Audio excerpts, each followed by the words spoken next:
एक गांव में एक अमीर जमींदार रहता था। उसे अपने पैसों पर बड़ा घमंड था। जितने अधिक पैसे उसके पास थे उतना ही वह कंजूस भी था। अपने खेतों में काम करने वाले किसानों से वह खूब काम करवाता, मगर पगार कौड़ी भर भी न देता। मजबूर गरीब किसान मन मारकर उसके खेत में काम करते। उसी गांव में रामू नामक एक किसान रहता था। उसके पास थोड़ी सी जमीन थी। उसी में खेती बाड़ी कर वह अपना और अपने परिवार का गुजारा चलाता था। रामू बड़ा मेहनती था।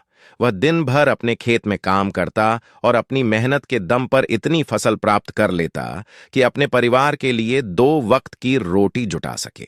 गांव के बाकी किसानों के पास रामू के मुकाबले अधिक जमीनें थीं। वे रामू की मेहनत देखकर हैरान होते कि कैसे इतनी सी जमीन में वह इतनी फसल उगा लेता है। एक साल गांव में भयंकर सूखा पड़ा। बिना बारिश के खेत खलिहान सूखने लगे। गरीब किसानों के पास सिंचाई की कोई व्यवस्था न थी। वे सिंचाई के लिए बारिश पर ही निर्भर थे, इसलिए उनकी सारी फसल बर्बाद हो गई। रामू के साथ भी यही हुआ। अपने छोटे से खेत में वह किसी तरह अपने परिवार का पालन पोषण कर रहा था। अब उनके सामने भूखों मरने की नौबत आ गई। मजबूरी के कारण वह गांव के जमींदार के पास कर्ज मांगने गया। जमींदार कंजूस तो था। उसने सोचा कि यदि उसने रामू को पैसे दिए तो यह लौटा तो पाएगा नहीं, इसलिए इसे अपने खेत में काम पर लगा लेता हूं। मेहनती तो ये है ही और मजबूर भी। कम पैसों में दुगुनी मेहनत करवाऊंगा। उसने रामू से कहा, देख रामू, मैं तुझे कर्ज तो दे नहीं सकता, लेकिन तेरी इतनी मदद कर सकता हूं कि तुझे अपने खेत में काम पर रख लूं। तुझे महीने के 1000 रुपए दे दिया करूंगा। पर मालिक, दूसरे किसान तो 2000 पाते हैं। रामू बोला, करना है तो कर, वरना मेरे पास किसानों की कमी नहीं। जमींदार बोला, भगा दिया। अब से रोज यही क्रम चलने लगा। रामू रोज जमींदार के घर के सामने जाकर बैठ जाता और जमींदार उसे भगा देता। पूरे गांव में इस बात की चर्चा होने लगी। सब जमींदार को भला बुरा कहने लगे। तंग आकर जमींदार ने सोचा कि क्यों ना कुछ दिन परिवार सहित दूसरे गांव चला जाऊं। मुझे घर पर ना देखकर रामू यहां आना बंद कर देगा। अगले दिन वह परिवार सहित दूसरे गांव अपने रिश्तेदार के घर चला गया।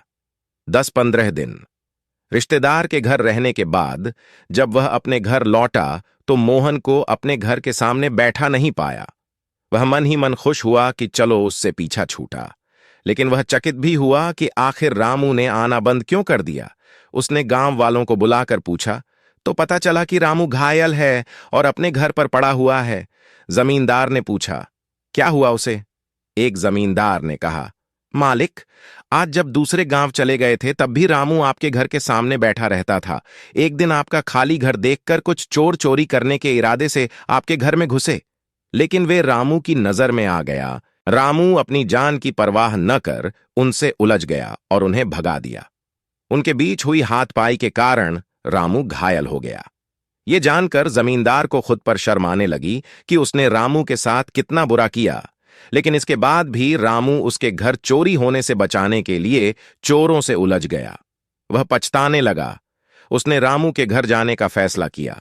वह रामू के घर पहुंचा तो देखा कि रामू बड़ी दयनीय अवस्था में चारपाई पर पड़ा हुआ है। उसके बच्चे भूख से बिलख रहे हैं। ये देख जमींदार का दिल भर आया। उसने रामू से अपने किए की माफी मांगी, उसका इलाज करवाया और ठीक होने के बाद अच्छी पगार के साथ उसे फिर से काम पर रख लिया।